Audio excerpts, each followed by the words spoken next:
Down in the sand dunes of St Cyrus Beach, underneath the marrow grass, a mother rabbit gave birth to 4 little baby rabbits.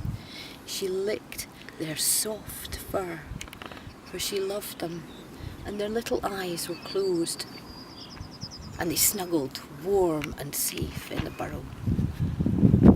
But one day, their eyes opened, and Mother Rabbit said, "Go out into the wide world of St Cyrus Beach, but stick close to the burrow, because there are things that would want to eat you out there." Now out of the 4 there was a tiny little rabbit, but he was brave and he was bold, and he went out first, and he hippity-hopped out of the burrow and said, "Wow, look at this wonderful world." They looked up into the blue sky with hardly any clouds in it, with a skylark soaring high above, pouring its song down. And he looked around the marrow grass and the green grass and all the wild flowers, the ox-eyed daisy with the yellow middle, the purple foxgloves, the clustered bluebells and the tousle-headed sea pinks. And he could smell far off the tang of the sea, and smell the sea rocket, that beautiful pink flower. And he was very happy. But he grew and he got bigger. And he thought, none of the rabbits ever go down to the sea, and nobody I know has ever been over to the great big cliffs and the rocks to see what lives there. So bravely he hippity-hopped out past the burrow, out past the sand dunes, and down to the seashore. And there he went, hippity-hopping, hippity-hopping. It took him quite a while to get to the cliffs and where the great big rocks were. And there were pools there. And there was some green stuff, and he thought, that looks a bit like grass, but I'll have a taste. So he had a wee taste. "Oh, that's disgusting," he said. "Doesn't taste a bit like grass. Well, I'll drink of water, take the taste out of my mouth." Oh, it was so salty. And then there was another surprise, for out of the green stuff came a thing with a shell, a round shell, clackety claws, and 4 legs either side, going sideways. "Wow, what are you?" asked the rabbit. "I'm a crab," said the crab. "Do you live in that disgusting green stuff?" "Yes," said the crab, "that's my home." "And in that horrible salty water?" "Yes, that's the sea," said the crab. "I like it, it's my home." And then out of the seaweed came a creature with a shell, a twirly shell, 2 little black feelers coming out of it. "Oh, what are you?" asked the rabbit. "I'm a whelk," said the whelk, "and these are my little feelers. That helps me to feel where I'm going." "But you don't have any legs," said the rabbit. "No, I've got this little thing." He showed him, and he went quite slowly, much slower than the crab. "Wow, that's amazing," said the rabbit. "Well, nice to see you. I'm going to go and hop onto another rock pool." "Bye," said the crab, waving its claws. "Bye," said the little sea whelk. "Bye." And off he went, hippity-hop, over the rocks. And then he looked into a rock pool, and there on the side of the rock, suckered onto the rock, was a red jelly-looking thing with wavy things coming out of it. Under the water. "What are you?" asked the rabbit. "I'm a sea anemone," said the sea anemone. "And what are those wavy things?" asked the rabbit. "That's my tentacles for catching food. When food swims by, I go and I pull them in, and that's how I get my food. Do you want to touch them with your paw and see how it works?" "Oh, you won't hurt me, will you?" said the rabbit. "Oh no, not somebody as big as you." And so the rabbit, "That's very good, I like that," said the rabbit. "Wow, that's amazing." And the tentacles went waving again. "Well," said the rabbit, "I think I'm going to go up onto that big slopey bit up there. I've never been up there. I want to see what's up there. So bye, bye," said the sea anemone, waving its tentacles. And the rabbit hopped up, hippity hop, hippity hop. And then he heard a harsh cry way up in the sky. "Ah! Ah!" And there was a buzzard with its huge wings, its curved beak, and its sharp talons. Oh no! And the rabbit tried to get away. He tried to find somewhere to hide, but it was too late. The buzzard swooped down and grabbed him between its claws, and the rabbit struggled. He wriggled and he wriggled, but it was no good.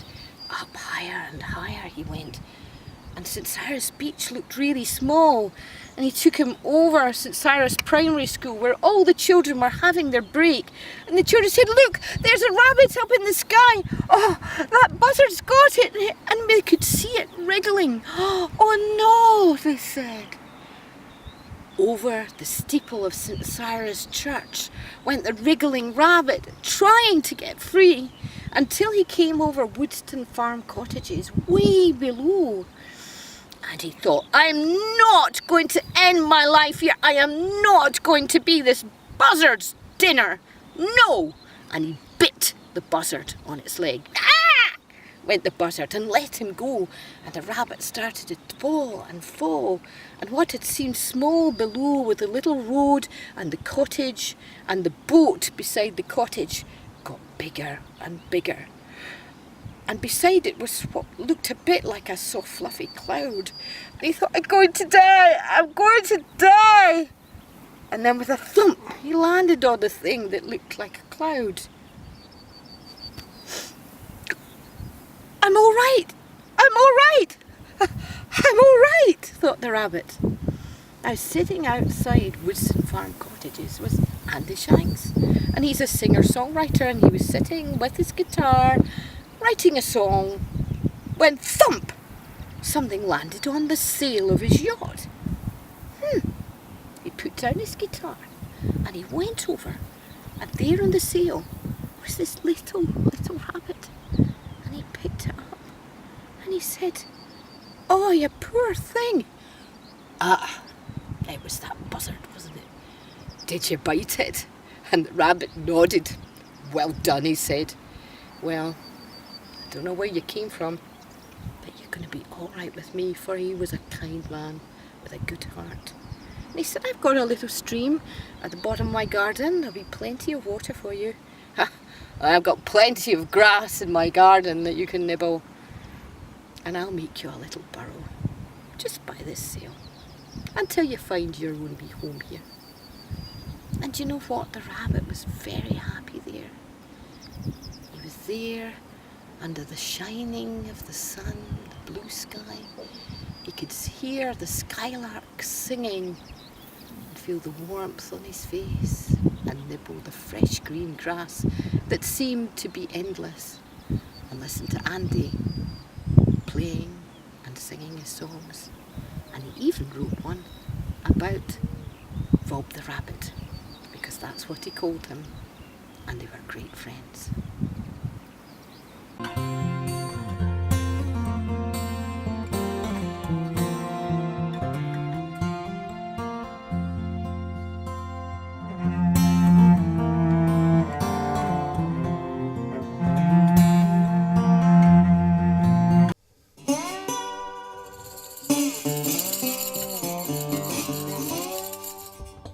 This is a tale of Rob the rabbit. Who had an adventure with an eagle.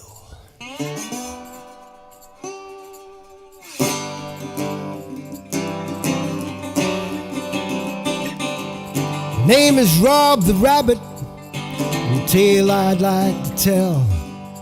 Had some fine adventures, and some of them went well. But there's one thing I've learned, I know that you'll see why.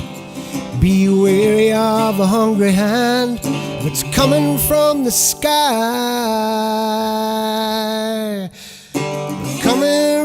sky, coming from the sky.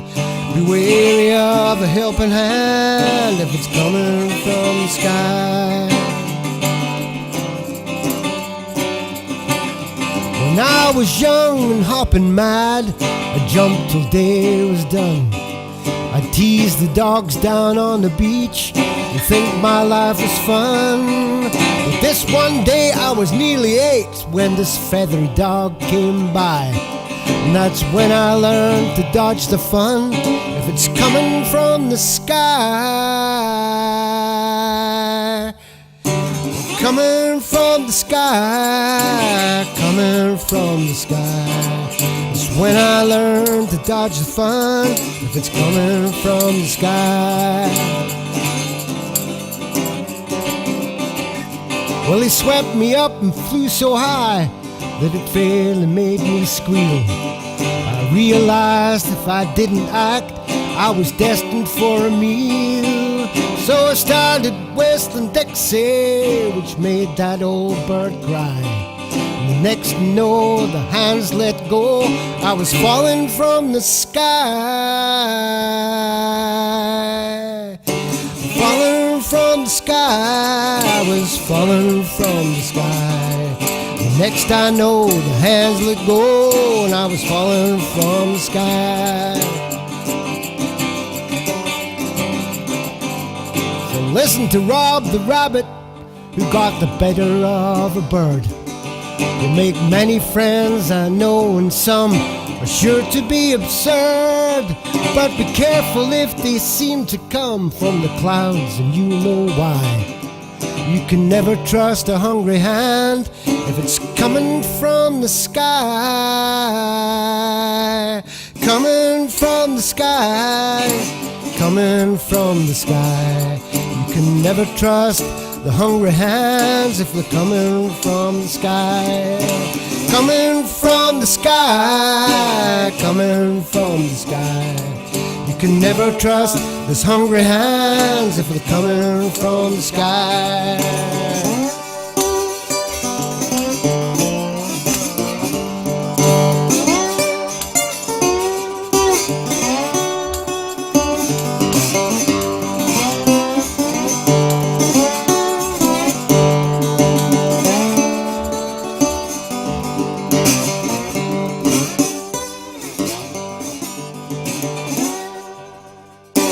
Coming from the sky, coming from the sky. You can never trust those hungry hands. They're coming from the sky, coming from the sky, coming from the sky. You can never trust those hungry hands if they're coming from the sky.